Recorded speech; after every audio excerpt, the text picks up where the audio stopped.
Good evening, and welcome to another installment of Stories from the Internet, where I bring you the creepiest real-life stories from all over.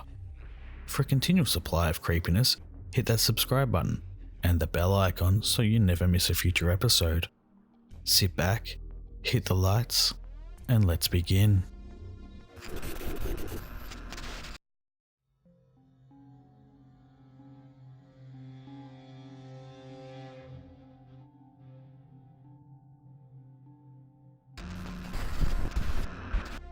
I had a lot of positive feedback from the last one of these I did, so let's do it again. I bring you 5 more randomly picked stories.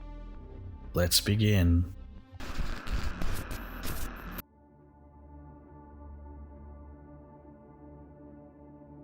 I was the class representative during my second year in college, and one of my jobs was to inform everyone on school affairs. So one time I relayed a message through text about an upcoming General Assembly. I didn't get any replies from my classmates, so I just carried on with my day. The next morning at school, a classmate asked me whether attending the assembly was mandatory, so I told him it wasn't. Suddenly, my other classmate reacted and told me that yesterday I texted her that the assembly was mandatory. I told her I didn't receive any messages from her or from anyone.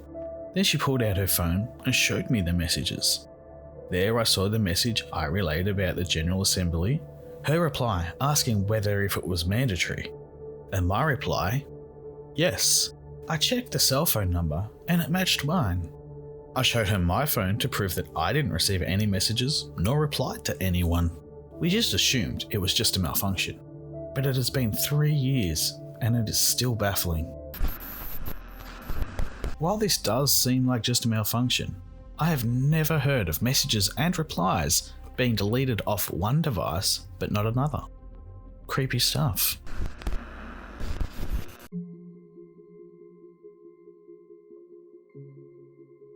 This technically happened to my stepdad, although my mum and I both ended up involved to a degree. For context, my stepdad is a prosecutor. Both my parents are. They're fixed salary employees who work for the state, and both of them meet a lot of interesting people. I can't tell you the number of times my mum shoved me under the passenger side dashboard so one of her previous clients doesn't see me. The paranoia comes with the job, I guess. The worst that had ever happened up until this point was our car getting egged, so I thought this sort of behaviour was a little silly. Not so much anymore. A few years ago, my stepdad was presented with a case about a woman who was receiving anonymous threats from her ex-boyfriend over the internet. Unfortunately, our city is pretty small as far as cities go, and the DA's office is intensely understaffed. Anonymous threats, especially online threats, are notoriously hard to prove. And a prosecutor's job is partly to weed out cases that don't stand a chance in court. The woman, who we'll call Janice Rowans, also had a terrible reputation in court.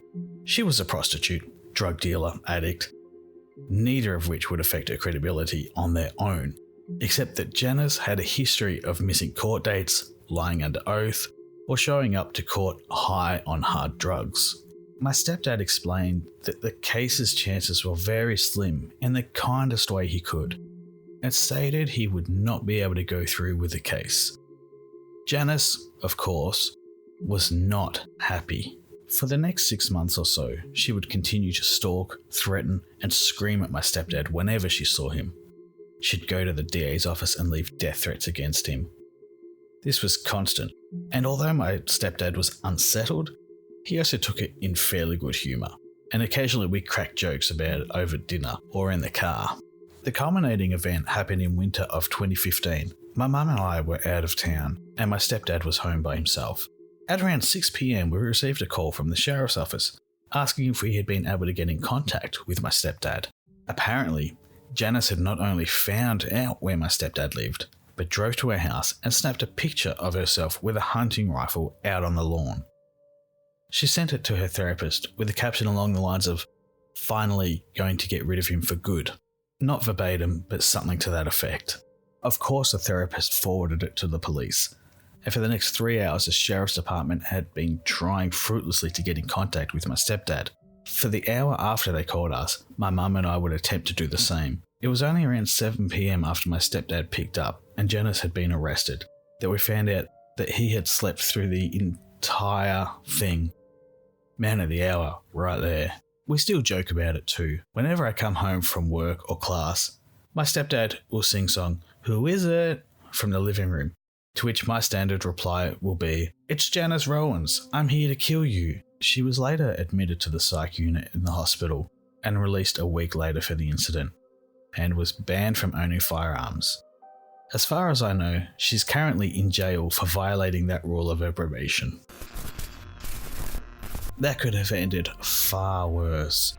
I'm glad everything worked out well. I find these let's not meet stories to be the creepiest, as you can never tell a stranger's motives or what they'll do if they think you've slighted them.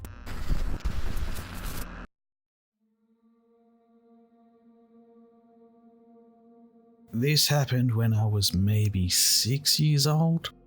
I honestly cannot recall since it was a long time ago. So, disclaimer, the dialogues are non-verbatim. It was in the afternoon, and I was playing in the living room with my aunt watching over me. In the middle of my playing, I heard my mum calling me by my pet name, with a hint of urgency to her voice. "Mama?" I remember saying, standing and trying to locate her. She called out to me again. Her voice seemed to be coming from outside the house. I was making my way to the front door when my aunt stopped me and trapped me between her arms. "Where are you going?" She seemed confused and concerned. I told her my mother was calling for me, that I needed to go where she was. For the life of me, I can't remember why I barely wanted to head outside after hearing the voice. My aunt seemed more confused at what I said. "But your mum's not even home. She went out on an errand." I sure was glad my aunt didn't let go of me. Now, I don't know if this is a case of paranormal activity, or if there was someone outside mimicking the mother's voice. Either way, it's terrifying to think of what could have happened if the aunt wasn't there in time.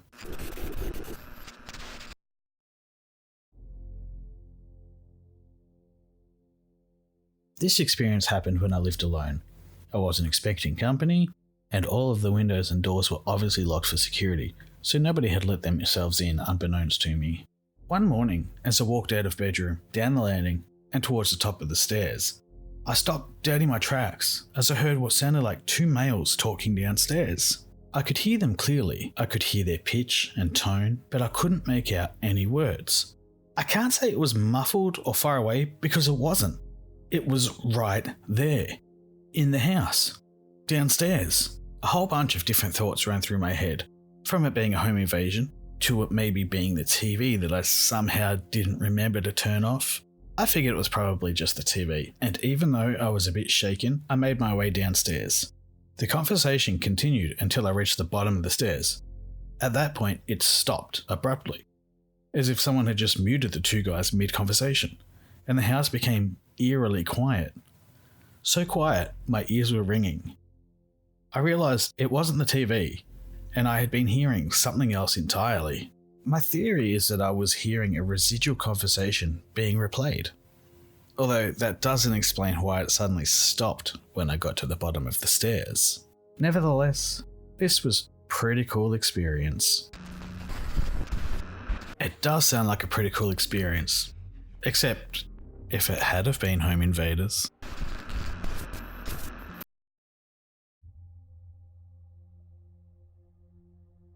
I have just bought a house with my fiance. It was my granddad's since it was built in the 1970s, until his death last Christmas. My partner's grandma died earlier this year, and so we took her single bed to put in the guest bedroom. Before she died, one of the last things she said to me was to make sure I always look after her granddaughter.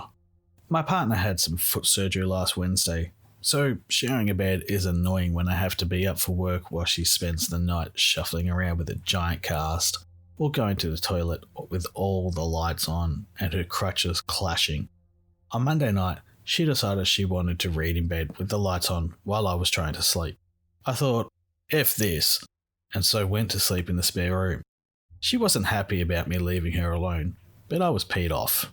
I went to sleep, woke up around 3:30 a.m, as my head was rather uncomfortable. I realised that I had no pillow. Groggily feeling around in the dark, I found the pillow down the back of the bed. That kind of shook me awake, because the bed is flush in the corner of the room, against the wall, both behind and to the right side. Something didn't seem right, so I noped out of that room and ran to my own bed. In the morning, I went back into that room to get changed for work and noticed the bed in the same position and state I had left it in. It was about 1 meter away from the wall at its head and at an angle, so the foot of the bed corner was still against the wall, but the top end was about half a meter away, if that makes sense. It basically looked as if somebody was stood in the corner of the room the bed was in and pushed hard. I told my partner about it. Her response?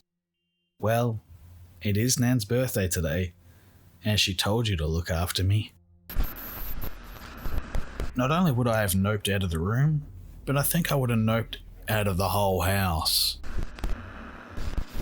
I hope you enjoyed these 5 short stories. Remember, if you have a story you'd like to share, you can post them on Reddit at r/ondiavari. Thank you all for watching. Let me know your thoughts in the comments section below, and don't forget to leave a like if you enjoyed this video. You can follow me on most social media and chat with me over at the Opinionated Outcast Discord server.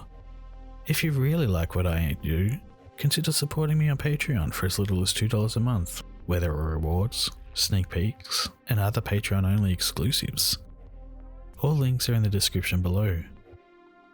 Thank you, and remember, it's always scarier when it's real. Good night.